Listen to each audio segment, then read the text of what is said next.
En France, aujourd'hui, selon l'Ordre des médecins, 7% des soignants actifs ont obtenu leur diplôme à l'extérieur de l'Union européenne. Cela représente plus de 16 000 personnes.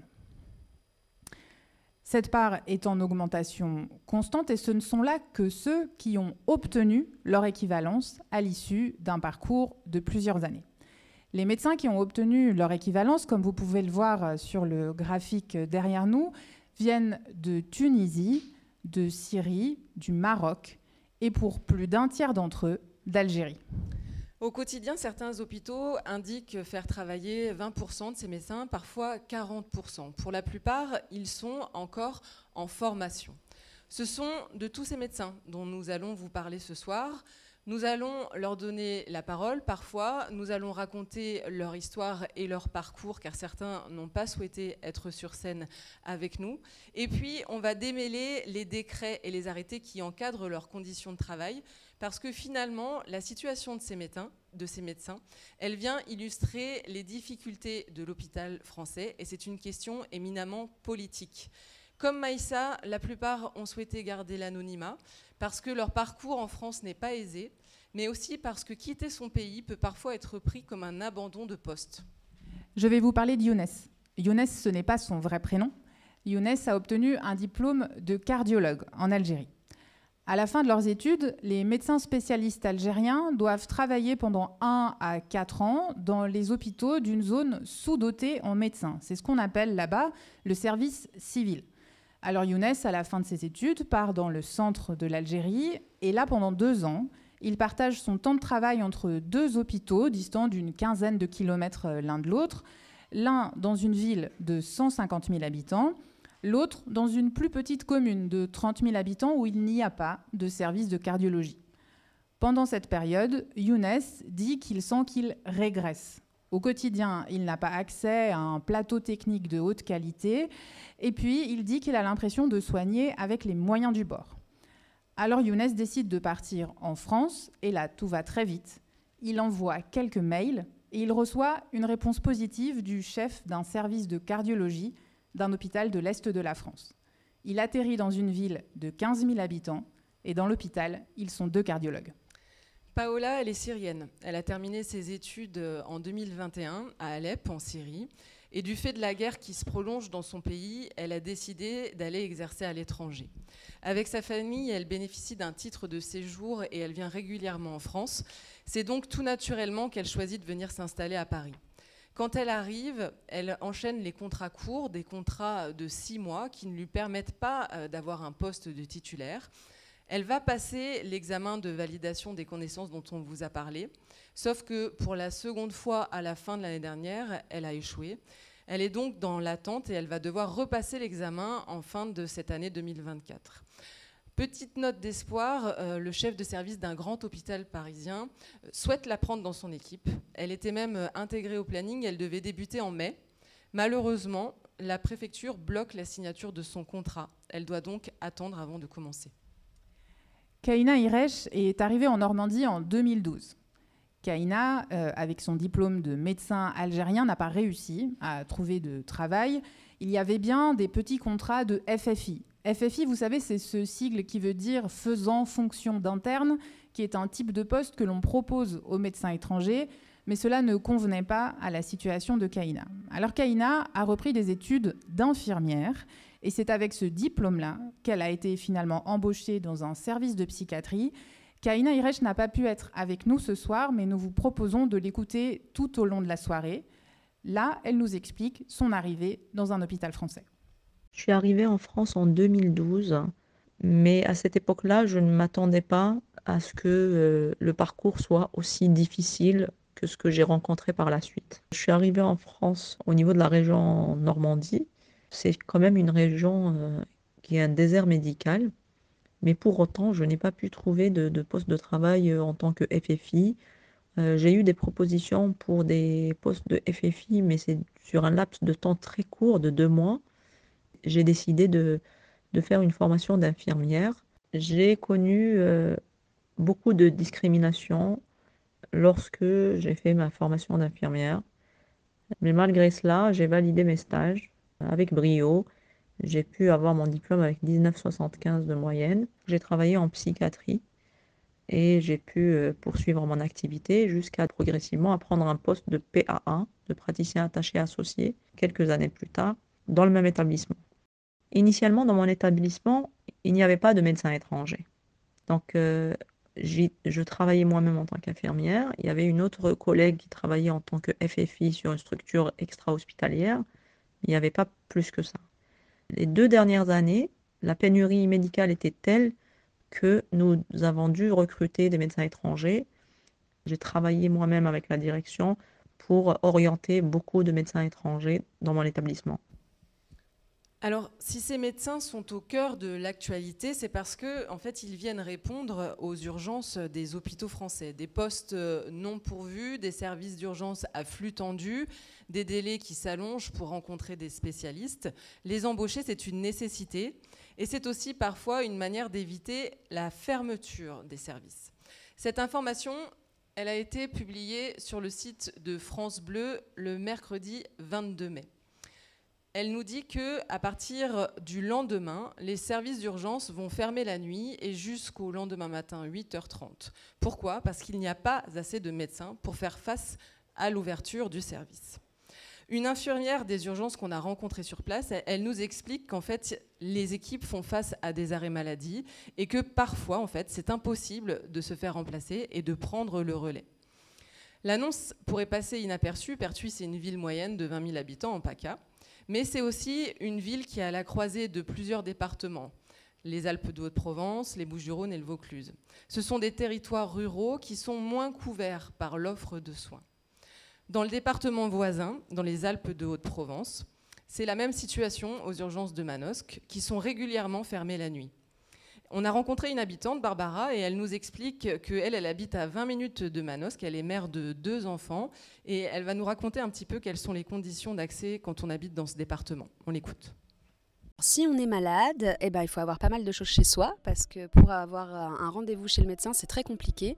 Moi, j'avais un médecin généraliste, mais qui n'était jamais disponible, donc en cas de gastro ou de choses comme ça, un peu du quotidien, il fallait attendre 2 semaines. Donc de nature, je ne vais pas souvent chez le médecin, mais c'était assez compliqué pour mes enfants.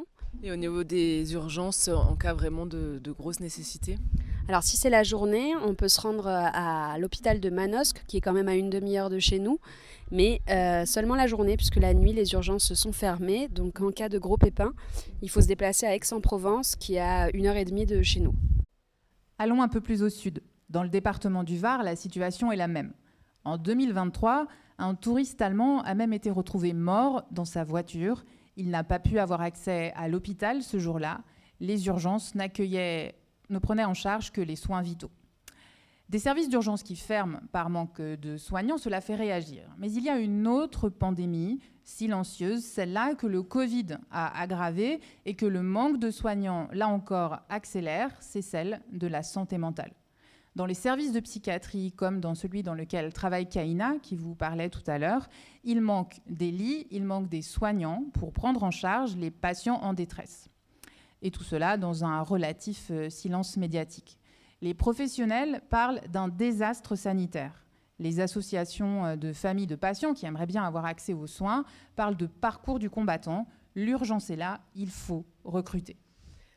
Alors l'une des solutions de recrutement, c'est de faire appel à ces médecins étrangers, vous l'aurez compris. Comment ils sont recrutés ? D'abord, principalement directement par les hôpitaux qui vont publier des offres d'emploi sur leur site internet ou sur les réseaux sociaux. Et puis ce dont on s'est rendu compte, c'est que les services RH vont constituer des dossiers où ils vont puiser en cas de besoin avec les pays d'origine et puis les spécialités de ces médecins. Une autre solution, c'est pour les candidats d'envoyer des candidatures spontanées. Et les services dans la région nous ont raconté qu'ils recevaient des mails plusieurs fois par jour à ce sujet. Maïssa, par exemple, la médecin urgentiste tunisienne dont on vous parlait au début, elle a envoyé 4 candidatures alors qu'elle était encore à Tunis. Et puis finalement, elle a eu 4 propositions d'entretien qu'elle a passées en visio ou par téléphone. Et à la fin, elle a eu 4 propositions de poste. Elle a donc pu choisir la ville où elle souhaitait s'installer. Une autre manière de recruter, c'est donc aussi les EVC, l'examen de validation des connaissances. Ils ont lieu chaque année dans le sud de Paris, dans une salle d'exposition. C'est une sorte de grand hangar. Et là, en fait, pendant 2 heures, les médecins vont s'installer, et pendant 4 heures même, ils vont s'installer et ils vont passer 2 épreuves, l'une de connaissances et l'autre de théorie. À la fin de cet examen, c'est une commission qui va décider s'ils ont réussi, s'ils ont atteint le niveau requis à cet examen. Et suite à cette commission, ils vont être affectés dans des hôpitaux selon les besoins. Mais pendant 2 ans, ils restent en formation. Ce qui veut dire en fait qu'ils ont un tuteur, un médecin senior qui les encadre, et ils ne sont pas censés être autonomes. Or, on l'a vu, Maïssa, elle a les mêmes missions qu'un médecin tutélaire. Côté rémunération, c'est de ce fait aussi moins qu'un médecin français, entre 2 800 et 3 200 euros bruts une fois qu'on a validé cet examen. Ça, c'est pour la théorie. Mais dans la réalité d'un service, les choses sont différentes. Quand Maïssa, la médecin urgentiste, nous raconte le quotidien dans son service, on sent toute l'ironie de la situation dans sa voix. En théorie, elle est en stage de perfectionnement. En réalité, elle encadre les internes. Alors, dans le service de Maïssa, il manque l'équivalent de 8 soignants à temps plein. Donc, même si ses chefs font du mieux qu'ils peuvent, Maïssa le soigne comme les autres, à flux tendu. Le premier contrat de Younes, le cardiologue algérien, c'est comme Maïssa, un contrat de stagiaire associé, 1 800 euros bruts par mois. Quand Younes est de garde, il est théoriquement sous la responsabilité d'un médecin titulaire, mais ce médecin titulaire est chez lui. Younes l'appelle s'il a besoin. En 4 ans, Younes n'a appelé que 3 fois. Quand Younes est de garde, il est responsable du service de cardiologie. Ce que ça veut dire, c'est qu'il est responsable d'environ 8 lits aux soins intensifs, 20 à 24 lits en hospitalisation, plus toutes les arrivées aux urgences. Si vous faites un infarctus du myocarde un soir où Younes est de garde, c'est lui qui vous sauve la vie. Dans cette ville de 15 000 habitants, le service de cardiologie où travaille Younes aurait dû fermer par manque de soignants. Ce que Younes et ses collègues ont fait pour assurer toute la continuité des soins, c'est d'augmenter leur temps de travail. Ce que ça veut dire pour Younes, c'est qu'il faisait 8 à 9 gardes par mois. Alors la loi dit qu'un médecin étranger en formation ne devrait pas travailler plus que 48 heures par semaine en moyenne. Quand on a parlé de cette loi à la médecin titulaire d'un service qui emploie un PADU, elle nous a répondu avec des émojis morts de rire. Si les chefs de service tentent de respecter la loi qui dit qu'il faut travailler 10 demi-journées dans la semaine, les besoins dans les hôpitaux sont tels qu'il faut boucher les trous dans le planning en permanence. Alors 48 heures de travail, tous les soignants les dépassent largement. Younes, lui, a finalement réussi les EVC, les examens dont nous vous parlions tout à l'heure. Il a été affecté dans un hôpital du sud de la France, dans une ville de 50 000 habitants. Aujourd'hui, il reçoit environ 35 patients par semaine en consultation. Et si vous voulez prendre un rendez-vous avec lui, il va falloir attendre avril 2025. Malgré la présence de Younes, il n'y a toujours pas assez de médecins cardiologues pour prendre en charge les patients dans la région. Et c'est la même chose en psychiatrie, mais ça, c'est Kaina qui va nous le raconter. Je travaille en psychiatrie donc depuis 2016 dans le même établissement. J'ai vu la dégradation du système de santé français, une hémorragie de médecins, notamment en psychiatrie. Donc j'ai vu partir progressivement des médecins. Il y a aussi la population soignante, les infirmiers, les aides-soignants, qui partaient aussi progressivement au fil des années. Moi, je travaille sur le plus grand pôle qui prend en charge 45% des patients hospitalisés dans le département. Et pour autant, nous n'avons pas de médecins. Et récemment, nous n'avons même pas d'internes. Dans mon établissement, chaque année, il y a une fermeture d'au moins un service. Et cela est dû au manque de médecins, au manque de praticiens hospitaliers. Ce qui est la particularité de la psychiatrie, c'est la nécessité d'être signataire, de pouvoir établir des certificats médicaux dans le cadre de mesures d'hospitalisation sous contrainte. C'est une spécialité qui devient difficile à pratiquer notamment dans la fonction publique, en raison de cette lourdeur administrative. On reçoit les patients en grande détresse et souvent dans la grande précarité, avec des contextes de vie très complexes qu'il faut accompagner. Et souvent, beaucoup de médecins ne veulent pas prendre le poids de cet exercice-là. Ces dernières années, j'ai vu des psychiatres, certains psychiatres diplômés qui arrivent en tant que contractuels, demander d'emblée un exercice en CMP, loin de l'intra-hospitalier. Donc en CMP, où c'est des consultations un peu de type libéral, où il y a moins de contraintes administratives, moins de certificats et moins de gestion de crise, d'urgence et tout ce qui est en lien avec l'organisation des soins, du service, qui est difficile à gérer notamment. Alors, au cours de cette enquête, on s'est demandé pourquoi il y avait tant de difficultés à recruter. Et ce dont on s'est rendu compte, finalement, c'est que la difficulté, elle vient aussi dans le problème de recrutement des médecins français eux-mêmes. Par exemple, s'il manque 8 soignants dans le service de Maïssa, c'est que les médecins titulaires qui sortent d'études de médecine chaque année ne souhaitent pas y aller. Ils préfèrent des grands CHU, voire même aller à l'étranger. Pourquoi ? Parce que, en fait, dans cet hôpital, il n'y a pas forcément toutes les spécialités.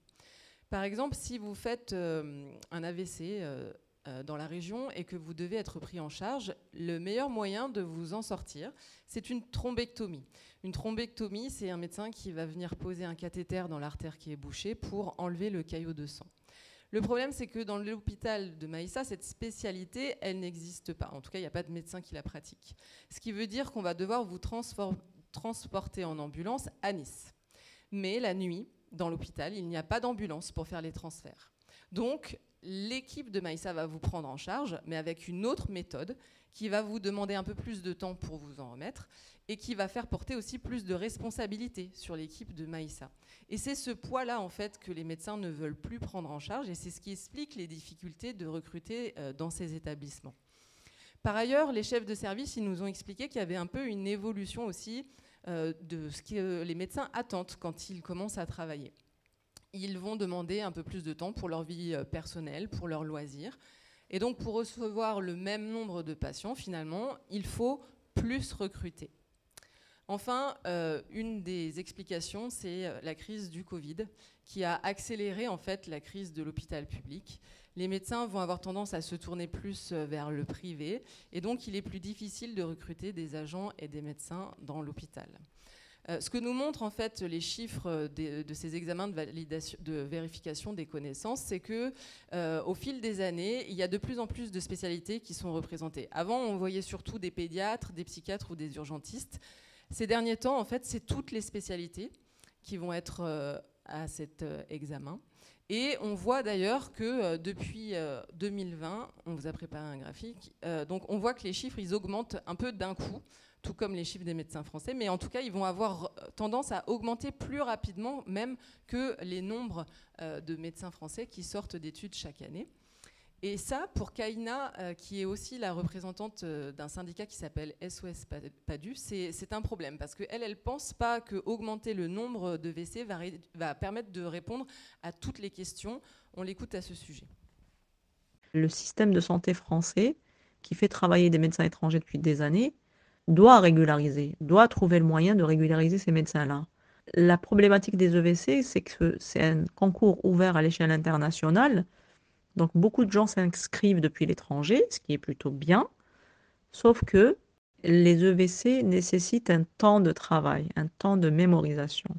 Ceci n'est pas adapté à nos médecins en exercice en France, parce qu'il faut savoir que les médecins étrangers en France doivent répondre à une demande importante de continuité des soins, d'exercice.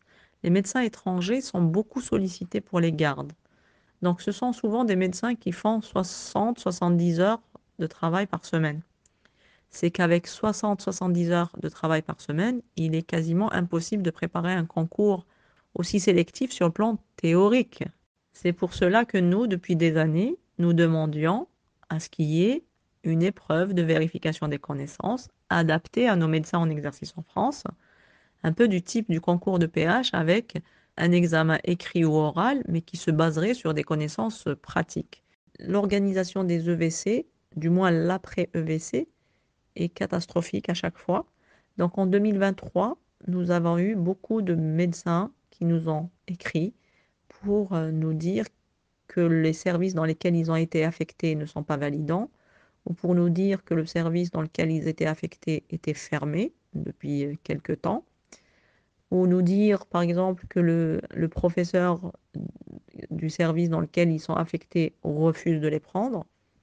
Donc nous avons ainsi plusieurs dizaines de PADU qui n'ont pas de poste. Nous, notre interrogation chez SOS PADU, c'est comment trouver 4000 postes validants. Il y a une demande partout, une demande de médecins partout. Sauf que la particularité du parcours probatoire, du parcours de consolidation des compétences des médecins étrangers, c'est qu'il faut que ça soit sur un service validant. Donc il faut que le médecin travaille avec un praticien hospitalier. Malgré le fait que nous avons besoin d'eux, ce que nous avons découvert pendant cette enquête, c'est que le statut des médecins étrangers est précaire et que le processus pour en sortir est opaque. Vous nous avez entendu parler du statut de stagiaire associé et de sa précarité. Si ce statut de stagiaire associé est si précaire, c'est parce qu'en fait, au départ, il s'agit d'un système de coopération universitaire. Mais les besoins dans les hôpitaux sont tels qu'aujourd'hui, il est devenu un système de recrutement. Et pour en sortir de ce système, il faut réussir les examens des EVC. Tant que vous ne les avez pas réussis, vous restez dans la précarité. Rappelez-vous, c'est l'État qui va fixer le nombre de postes ouverts aux médecins étrangers chaque année, un peu comme le numerus clausus pour les médecins français. S'il y a 20 postes d'ouverts, que vous êtes un excellent médecin, mais que 20 personnes ont eu une meilleure note que vous à l'examen, vous échouez. Parfois, il y a 20 postes d'ouverts, mais le jury décide de n'en donner que 10. Vous arrivez 12e et vous échouez. C'est ce qui s'est passé pour Paula, la médecin syrienne dont nous vous parlions au début. En fait, ces examens maintiennent tous ceux qui échouent dans la précarité. Alors en 2019, les autorités françaises qui commencent à avoir conscience du problème annoncent qu'elles veulent réformer et régulariser. L'objectif, c'est d'abord de faciliter l'intégration de ces médecins étrangers dans les hôpitaux français, tout en maintenant une procédure d'évaluation. Mais c'est aussi de légaliser la situation de ceux qui ont échoué aux examens et qui, de fait, se retrouvent en dehors de tout cadre légal, malgré le fait qu'ils travaillent tous les jours dans les hôpitaux. Et puis, le Covid arrive. Et les soignants étrangers sont en première ligne face à la pandémie. Alors, ce qu'il est décidé en 2021, c'est de régulariser tous les soignants étrangers qui ont travaillé pendant la pandémie. La loi décide la constitution d'une commission qui s'appelle la commission Stock.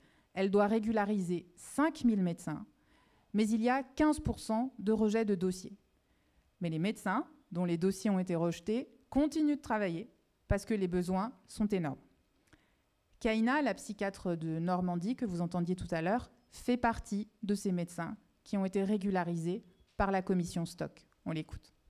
Nous avons milité avec mon syndicat SOS PADU depuis 2018 pour qu'il y ait la mise en place de la loi Stock qui a été retardée à plusieurs reprises. Elle devait être appliquée en 2019. À cause du Covid, elle a été décalée en 2020. Donc j'ai envoyé mon dossier en novembre 2020 et il a mis 2 ans pour être traité. Durant les commissions d'autorisation d'exercice, on est entendu par plusieurs professeurs de médecine et c'est assimilable à un concours de PH où vous avez des questions parfois théoriques, des questions cliniques. Donc c'est une évaluation orale du candidat. Une fois la commission faite, j'ai attendu de novembre à mars. Donc imaginez-vous plusieurs mois pour avoir ma notification, donc la décision finale qui me demandait de faire, donc les membres de la commission me demandaient de faire 2 ans. 2 ans de parcours probatoire avec un DU de 3 ans. L'attente dans le cadre de la loi Stock était stressante. Une fois que la commission est passée, il y a aussi le stress, les mois de stress dans lesquels on attend la décision finale. Sur le plan professionnel, avant la loi Stock ou après la loi Stock, en tant que médecin, je suis valorisée au travail, il n'y a pas photo. Alors, le 1er janvier 2023, ces statuts précaires, ils disparaissent sans autre alternative. Ce dont on se rend compte, en fait, c'est que la communication avec le ministère de la Santé est compliquée et que les modifications réglementaires, elles sont trop rapides. Ce qui va donner des situations où la préfecture va demander des documents aux médecins, alors que l'ordre des médecins dit à ces médecins qu'ils n'en ont pas besoin. Et donc, à la fin de l'année 2023, c'est la crise totale. Certains médecins sont perdus, ils vont même lancer des SOS sur les réseaux sociaux en demandant comment s'en sortir. Et la conséquence en fait de tout ça, c'est que faute de pouvoir justifier de leur activité, eh ben, il y a des médecins qui vont recevoir des obligations de quitter le territoire français. C'est ce qui s'est passé il n'y a même pas 2 semaines pour un psychiatre qui était installé à Millau dans le Gard. Il a reçu son OQTF et finalement, il a été expulsé. Du coup, pour Kahina, en fait, la situation des médecins étrangers en ce moment, elle est complètement catastrophique. Elle nous explique. La situation administrative des médecins étrangers en France n'a jamais été aussi chaotique que depuis 2-3 ans.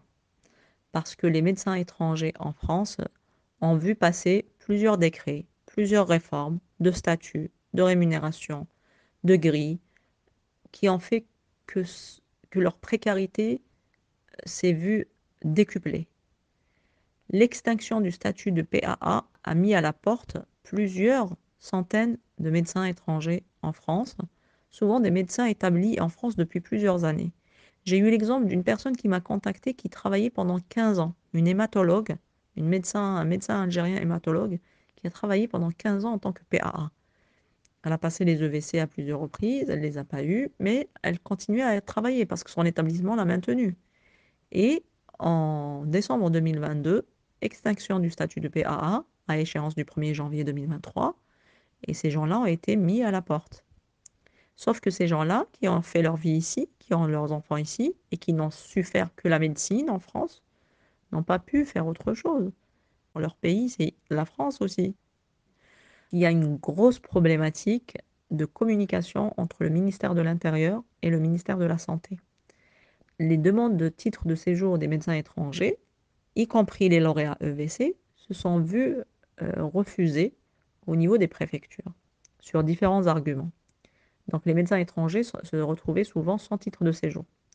Certains ont même reçu des OQTF et d'autres ont des récépissés, renouvelés à chaque fois en récépissé, de récépissé en récépissé.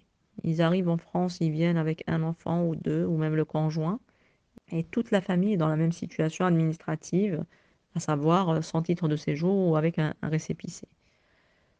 Cette situation administrative précaire engendre du stress constant, quotidien, du mal-être, un sentiment d'illégitimité, de se dire qu'est-ce que je fais ici, qui contraste avec le fait que les services et les établissements témoignent leurs besoins de ces badus. Ça veut dire qu'au niveau de leurs services, on leur dit qu'ils sont importants, qu'ils ont toute leur place, sauf qu'au niveau administratif, rien ne suit. Quand vous n'avez pas un titre de séjour, la couverture maladie ne suit pas. Ça veut dire que vous n'avez pas de sécurité sociale. Donc, beaucoup de démarches se trouvent bloquées du fait que vous n'avez pas un titre de séjour. Et quand les PADU arrivent à avoir un titre de séjour, souvent, c'est soit un titre de séjour pour 6 mois ou 1 an, mais c'est vraiment très court à chaque fois. Alors pourtant, en début d'année, le président Emmanuel Macron avait annoncé qu'il s'emparait de la question et qu'il y allait y avoir des régularisations massives. On l'écoute dans cet extrait vidéo.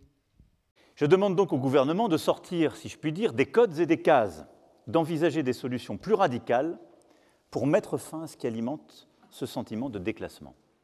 Solutions radicales pour mettre fin au scandale des déserts médicaux, en simplifiant les règles venues d'en haut, en permettant d'adapter ces règles au terrain pour permettre des coordinations plus simples, en dégageant du temps aux médecins pour mieux travailler entre médecine de ville et hôpital, avec aussi ce qu'on appelle les professions paramédicales. Ce sera au cœur du mandat de la ministre, afin que chaque médecin, mais aussi paramédicaux, puisse voir plus de patients. Mais aussi en assumant, sur le terrain, de régulariser nombre de médecins étrangers qui tiennent parfois à bout de bras nos services de soins et que nous laissons dans une précarité administrative qui est complètement inefficace. Mais du coup, quand on entend cette déclaration, on pense que la crise est passée.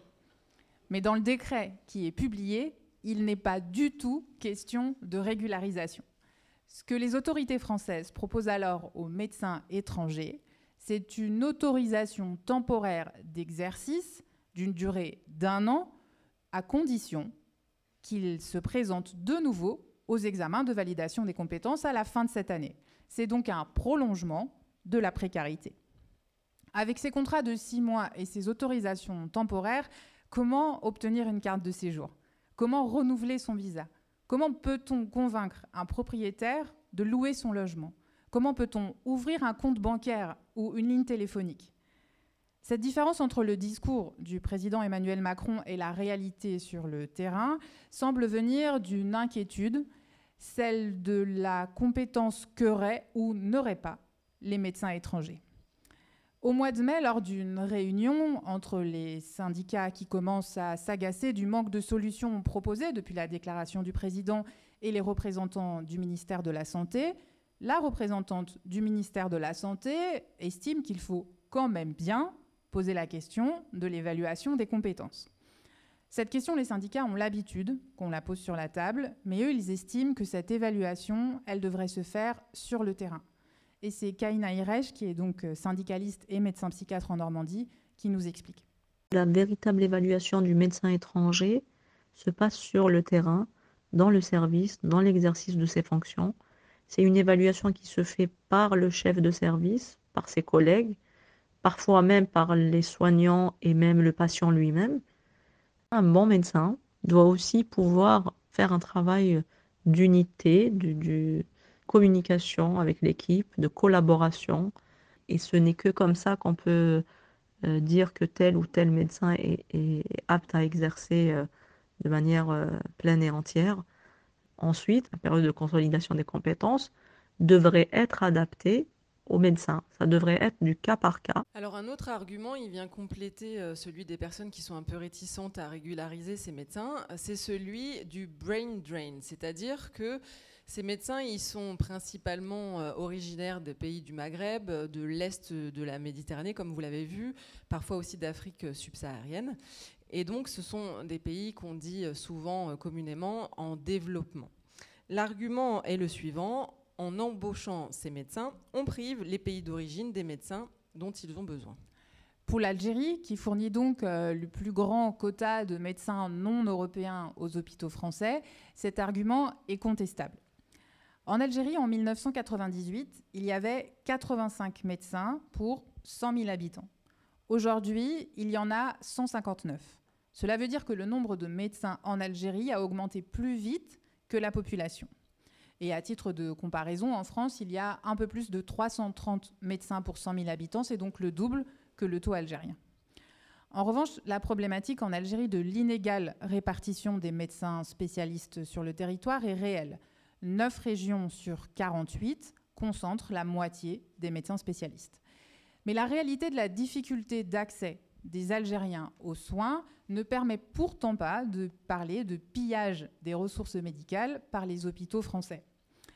Selon l'Ordre des médecins français, donc, dans les années 2010, il y a eu chaque année entre 200 et 280 médecins qui avaient un diplôme algérien qui se sont inscrits à l'Ordre. Pendant la même période, sur 10 ans, les autorités algériennes ont enregistré de leur côté plus de 5300 nouveaux médecins. C'est donc le double. Dans le pays voisin, en Tunisie, dans la promotion de Maïssa, c'est plus de la moitié des étudiants qui ont choisi d'aller finalement exercer à l'étranger. Mais ils l'ont fait pour des raisons variées. On peut choisir de quitter son pays, comme Younes par exemple, parce qu'on a l'impression que l'état du système de santé de son pays n'est pas suffisant. On peut choisir de partir pour des raisons de contexte économique, social ou politique, ou encore pour des raisons familiales ou personnelles. Finalement, ça reste un choix individuel, comme les choix que font les médecins français qui partent chaque année s'installer au Canada, en Belgique ou en Suisse. Dans un monde qui considère que la migration, c'est un phénomène global et normal pour toute personne, on ne se poserait pas la question. Sauf qu'on voit bien que les lois immigration dans notre pays, elles sont un peu différentes. Et notamment, dans la dernière loi immigration qui a été votée, il y a eu la création d'une nouvelle carte de séjour, une carte dite talent qui s'adresse aux professions les plus qualifiées, dont les médecins. Cette carte-là, elle donne un titre de séjour pour 4 ans. Elle n'est pas encore mise en place, mais ce que ça veut dire, c'est que finalement, on est d'accord d'accueillir ces médecins, on en a besoin, mais qu'on n'est pas tout à fait prêt à les garder de manière régulière. C'est donc une carte de séjour temporaire. Alors, pour en parler avec nous, on accueille la sociologue Francesca Cirna. Francesca, si vous voulez nous rejoindre sur scène.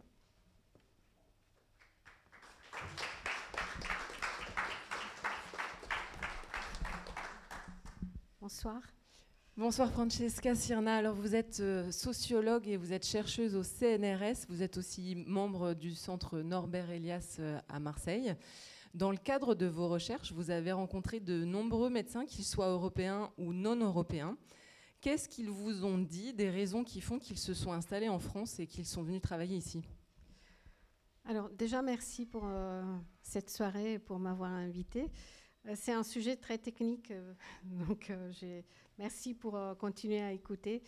Les raisons des départs ont déjà été en partie évoquées, c'est-à-dire que ces professionnels qui sont hautement qualifiés recherchent les plateaux techniques, recherchent à apprendre des nouvelles techniques, à se former, à rester en contact avec les nouvelles technologies, la dernière manière d'opérer. Donc ce sont vraiment des gens qui sont animés par leur profession. Et c'est souvent ce qui revient le plus souvent dans la décision de partir, mais aussi les conditions d'exercice dans les pays. Je travaille sur les médecins et les soignants à diplôme européen et non européen. Et pour les deux, la crise de 2008 et puis Covid ont déclenché des situations professionnelles très précaires.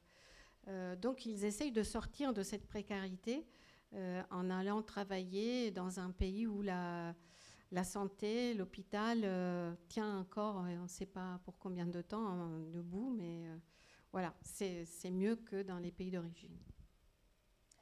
On évoquait tout à l'heure les arguments de ceux qui disent qu'il ne faudrait pas trop embaucher de médecins non européens au risque d'aggraver les crises médicales dans les pays d'origine.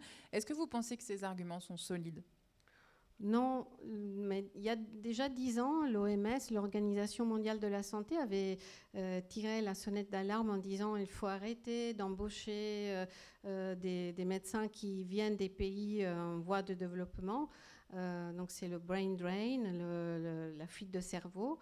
Mais en réalité, vous l'avez montré, ce n'est pas vraiment ce qui se passe dans les pays d'origine. Et puis, si on permettait à ces gens de circuler plutôt que de les arrêter, et ça, les études migratoires l'ont montré depuis le 19e siècle, c'est qu'on ne les dit pas assez, je me dis, on ne les écoute pas assez. Si on laisse les gens circuler, les gens ne s'installent pas, les gens voyagent. Et la plupart des médecins que j'ai rencontrés, dans un premier temps, ils gardent leur poste dans le pays d'origine, ils viennent en France, ils repartent dans leur pays d'origine travailler. Et donc, si on permettait aux gens de circuler, il n'y aurait pas de souci au niveau du brain drain. Et il n'y en a pas, en fait. Ce n'est pas une vraie raison, à mon sens. Et puis, ce que vous dites aussi, c'est que souvent, ce n'est pas qu'une question de crise du système de santé, il y a aussi le contexte local dans les pays. Oui, tout à fait. Donc, ces médecins, par exemple, algériens, mais aussi tunisiens, qui sont obligés de faire un service civil dans des hôpitaux dans le désert, ils le font parce que c'est leur contrat à la fin des études universitaires.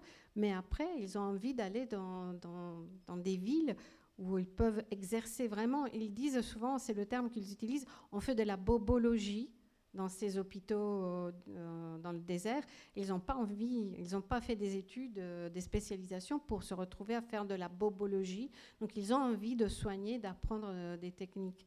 Et les pays d'origine, par exemple, j'ai aussi travaillé sur les pays au sud de l'Europe, l'Espagne, le Portugal, l'Italie, la Grèce, avec la crise économique mondiale de 2008, tous les systèmes sanitaires ont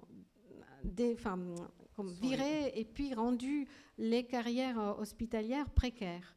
Donc ces gens travaillent 6 mois et puis ils n'ont pas de stabilité. On est en train de faire la même chose avec ces médecins à diplôme en Union européenne, mais c'est ce qui se passe déjà dans les pays d'origine en Europe. Et puis finalement, ce dont on se rend compte, c'est que cette envie d'aller au-delà de la bobologie, comme vous dites, elle est aussi valable pour des médecins français qui décident d'aller ailleurs et d'aller dans d'autres pays aussi pour exercer leur médecine. Oui, il y a une circulation en fait des professionnels de santé. Et donc les Français se déplacent et les étrangers arrivent et donc c'est toute une circulation effectivement. Et alors, pour aller sur leurs conditions de travail ici en France, est-ce que vous pensez qu'on peut dire qu'il y a une volonté de les maintenir dans une certaine précarité ? Et comment on peut l'expliquer si c'est le cas ? C'est mon interprétation. Je travaille depuis 15 ans sur ce sujet, mais je pense qu'il y a vraiment une volonté d'avoir accès à cette main-d'œuvre hautement qualifiée et bon marché, parce que vous l'avez montré, les salaires ne sont pas les mêmes. Ça permet aux hôpitaux de garder des budgets réduits, d'avoir des médecins qui sont compétents. Et en fait, je ne pense pas que ça soit une façon d'aborder la chose de néolibéralisme. On est dans le colonialisme pour moi, hein. C'est-à-dire une mentalité où on va prendre des ressources dans des pays qui étaient des anciennes colonies et on continue la même logique. Donc c'est une volonté pour maintenir les coûts réduits à l'hôpital. Et est-ce que vous pensez qu'à long terme, ça va continuer à réduire les coûts ? À long terme, je pense que l'hôpital, après la crise du Covid, est en train vraiment la crise à l'hôpital est en cours, que ce soit pour les soignants à diplôme français, européen ou extra-européen.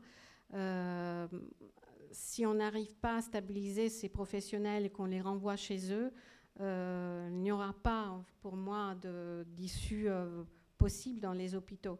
Mais c'est, je pense, aussi une volonté politique parce que les hôpitaux privés ont montré pendant la pandémie qu'ils étaient beaucoup plus réactifs. Ils ont recommencé à opérer beaucoup plus rapidement par rapport aux hôpitaux publics. Et donc, l'idée, à mon sens, et c'est une tendance européenne, c'est d'aller vers une privatisation, une libéralisation de la santé, qui est un bien pour la Commission européenne, c'est un bien comme les autres, alors que non. Et donc, on ne parle plus de services publics dans les directives européennes. Donc, ça veut bien dire des choses. À mon avis, le problème à l'hôpital, c'est qu'il n'y a pas une vraie politique qui a envie de mettre de l'argent et de vraiment résoudre les problèmes de l'hôpital. Ce n'est pas de cette manière-là qu'on va y arriver. Par contre, on va arriver à la privatisation, probablement. Francesca Sirna, vous êtes aussi italienne et vous avez travaillé sur le système de santé italien qui lui aussi se repose sur des médecins étrangers. Est-ce que l'arrivée de l'extrême droite au pouvoir en Italie a eu un impact sur le système de santé ? Oui, alors Giorgia Meloni avait promis de redonner du souffle à l'hôpital. Depuis son arrivée, il y a 25 000 lits qui ont fermé. Il n'y a pas eu de financement à la hauteur, à la hauteur de ce qui avait été prévu. Les salaires ne sont pas revalorisés. Il y a une fuite de cerveau aussi en Italie. Donc les médecins, mais aussi les infirmières quittent l'Italie pour aller travailler aussi en France.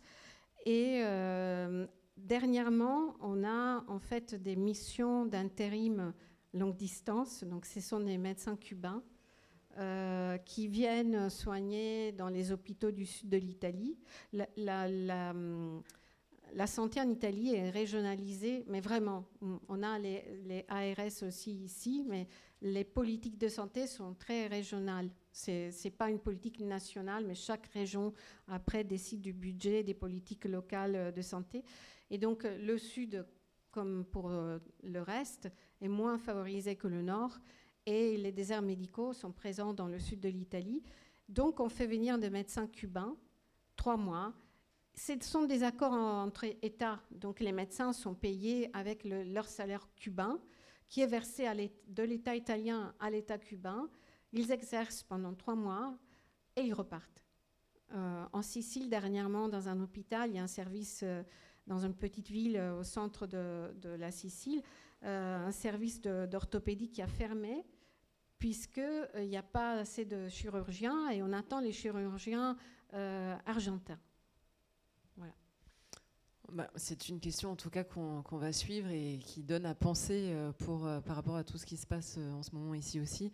Peut-être pour terminer et pour poursuivre en fait sur vos travaux de recherche, en ce moment il y a une exposition qui est présente à la Vieille Charité et qui permet d'aller plus loin aussi sur votre travail. Oui, c'est un travail en collaboration avec une photographe, Barbara Gussoni. Et donc c'est une expo, il y a 9 portraits de soignants à diplôme européen et non européen, et des capsules sonores. Donc, si vous y allez, il faut amener votre casque, les écouteurs et votre smartphone. Ce sont des capsules axées sur l'expérience de la pandémie, comment ils ont vécu la pandémie. C'est des belles photos. C'est vraiment la collaboration avec Barbara Gussoni a été très stimulante de ce point de vue. C'est à la Vieille Charité, au Centre de documentation en sciences sociales, CDSS, qui est au premier étage et qui est ouvert du lundi au vendredi de 10h à 18h. Peut-être pour compléter, parce que ça fait aussi écho à des situations qu'on a rencontrées, vous nous avez dit que pour cette exposition, il y a certaines personnes qui souhaitaient rester anonymes. C'est aussi beaucoup de témoignages, nous, qu'on a récoltés de personnes qui ne veulent pas qu'on donne leur identité. Ça pose quand même la question de qu'est-ce qu'on risque si on parle, j'ai l'impression. Il y a un effet, on en a parlé tout à l'heure, de miroir, enfin de renvoi d'une image que ces médecins n'ont pas envie de montrer, cette dévalorisation, déclassement. Être médecin, être payé 1 800 €, c'est pas valorisant pour personne. Et souvent, les collègues dans les services ne le savent même pas. Donc, s'exposer de cette manière-là, mettre un visage, un nom, et dire, voilà, je suis dans la précarité, je gagne 1 800 €, je fais des gardes à répétition pour pouvoir augmenter mon salaire parce que sinon, je ne m'en sors pas. Ce n'est pas un discours qu'un médecin a envie de tenir devant tout le monde. Donc, ça se comprend en même temps. Oui, c'est difficile. Mais on vous remercie beaucoup d'avoir accepté cette invitation. Merci ce soir. Je vous invite à regagner votre place.